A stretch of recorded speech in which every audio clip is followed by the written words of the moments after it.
فصل شادیت مبارک مادر عروس نکو گریه پرسود دختر زیبایت که داماد میره امروز چادر سبز جالیت مبارک مادر عروس نکو گریه پرسود دختر زیبایت که داماد میره امروز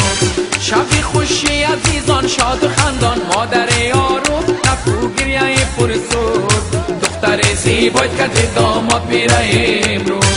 شب وصل خوشحالیت مبارک مادر عروس نکو گریه پرسود دختر زیبایت که داماد میره امروز مادر عروس نکو گریه پرسود دختر زیبایت که داماد میره امروز مادر عروس نکو گریه پرسود دختر زیبایت که داماد میره امروز دختر زیبایت که داماد میره امروز